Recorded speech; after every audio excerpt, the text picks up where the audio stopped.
By 1950, Cuba's economy depended on trade relations with the United States, which purchased almost all of Cuba's main export sugar. The country was less industrialized and imported almost everything from the United States. In 1952, the former president and former sergeant Fulgencio Batista took over the government, suspended the constitution, and implemented a dictatorship through a U.S.-backed coup d'etat. He also aggravated the situation of social inequality. Corruption became widespread, which benefited people close to the dictator.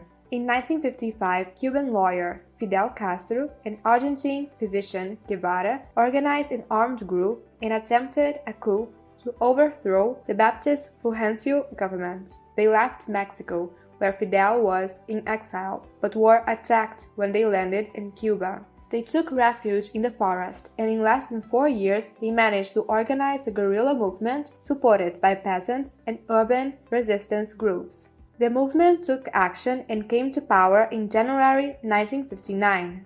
Led by Fidel Castro, the revolutionary government expropriated the large estates, distributed land among peasants, and nationalized large companies, many of them of U.S. origin.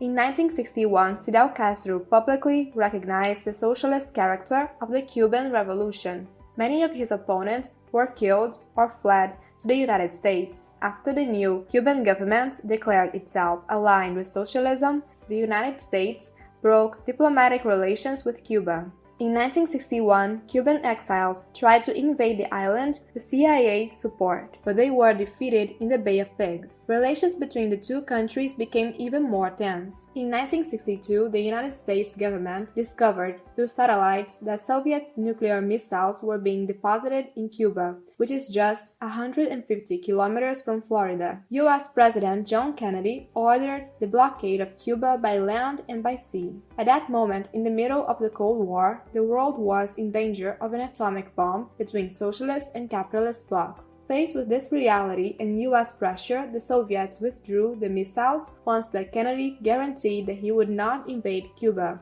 as he had tried to do for a year before in the Bay of Pigs episode. The missile crisis was resolved. However, even in 1962, the United States managed to expel Cuba from the Organization of American States, and the government of the United States decreed the commercial and financial blockade of the country. Despite the difficulties created by the blockade, with the technical, financial, and commercial support of the Soviet Union, the Cuban government managed to promote reforms and implement important measures in the areas of education and health. From a political point of view, however, the country remains governed by the only allowed party, the Cuban Communist Party, which does not allow alternation in power and systematically represses its opponents. With the collapse of the Soviet Union in 1991, Cuba entered an economic crisis as it depended on Soviet financial support. In 2011, the Cuban government began an economic reform to reduce the number of civil servants and cut subsidies,